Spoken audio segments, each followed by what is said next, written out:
Summary and insights from Morgan Housel's The Psychology of Money. Number 1. People from different backgrounds have different experiences. They see the world differently.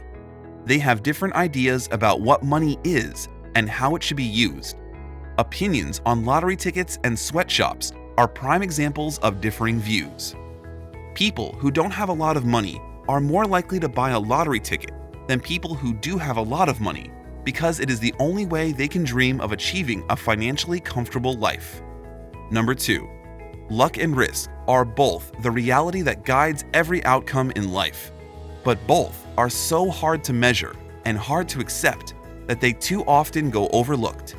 Respecting them helps you realize that judging financial success is never as good or as bad as it seems. When judging others, attributing success to luck makes you look jealous and mean, even if luck is known to exist. When judging yourself, attributing success to luck can be too demoralizing to accept. Number 3. Identifying the traits we should emulate or avoid in successful people is hard to do.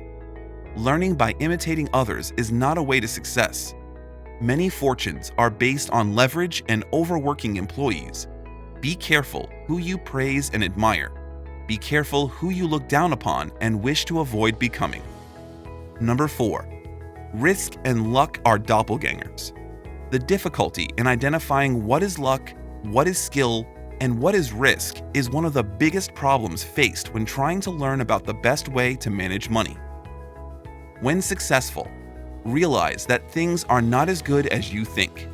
When you fail, do not think your decisions were terrible, when sometimes they just reflect the unforgiving realities of risk. Number 5. Rajat Gupta, a wealthy businessman born into poverty, committed fraud to gain quick and easy money. He ended up in prison, his previous business success destroyed by his thirst for riches. Bernie Madoff followed a similar fraudulent path and ended up in jail. Rich people commit fraud to get money they didn't have and didn't need. Always remember that you don't need to risk what you have and need for what you don't have and don't need. Things like family, reputation, happiness, freedom, and independence are never worth risking, no matter the gain. Number 6.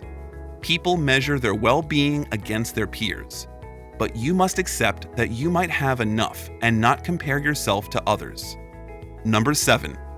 Warren Buffett is the richest investor ever, and his success comes from the long time he spent investing. He started small at a very young age and continued accumulating relatively small annual gains. He only retired when he turned 60. This period is the key to his riches. This technique is called compounding. The counterintuitiveness of compounding may be responsible for many financial disappointments. Investing isn't about earning the highest returns in a short period of time. It's about earning good returns that can be repeated over a longer period of time. Number 8. We all want to be happy. Happiness is complicated, but it has a shared universal element: having control of one's life. The USA is the richest nation in history, but Americans aren't much happier than they were in the past. This is because its people are stressed out because it has the most managerial jobs. These are jobs where you are expected to think all of the time, even after the workday is done. Compared to previous generations, control over your time has diminished. It shouldn't be surprising that people don't feel much happier, even though, on average, people are richer than ever. Time remains the biggest dividend money has to offer. Having more control over your time and options is becoming one of the most valuable currencies in the world. Number 9. Past a certain level of income, people fall into 3 groups: those who save, those who don't think they can save, and those who don't think they need to save.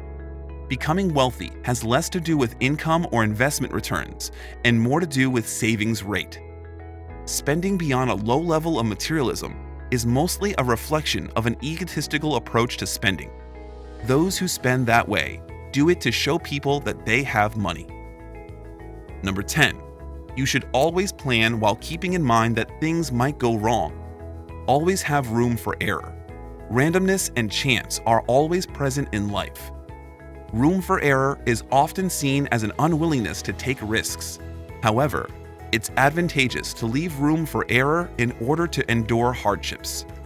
Investors should think about room for error in 3 domains: volatility, retirement, and future returns. Number 11. Avoiding single points of failure where many elements depend on one thing to succeed is essential to avoid great damages that can easily lead to catastrophe. The biggest single point of failure with money is solely relying on a paycheck without having savings on the side for the future.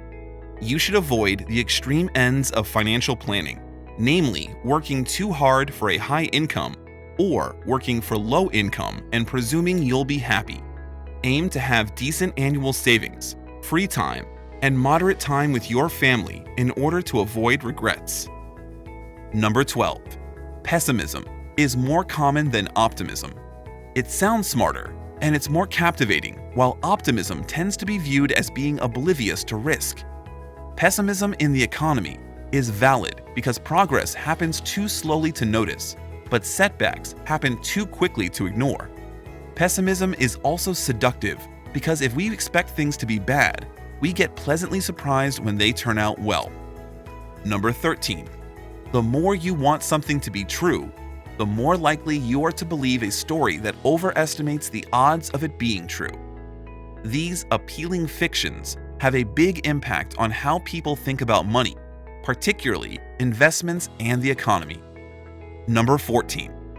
Morgan Housel and his family have a fairly high savings rate, and they have set their lifestyle goal at a place where they can live a nice and comfortable lifestyle.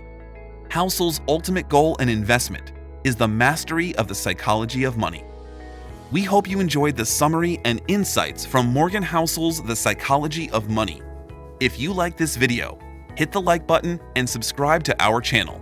We release new videos every week. This video is brought to you by InstaRead.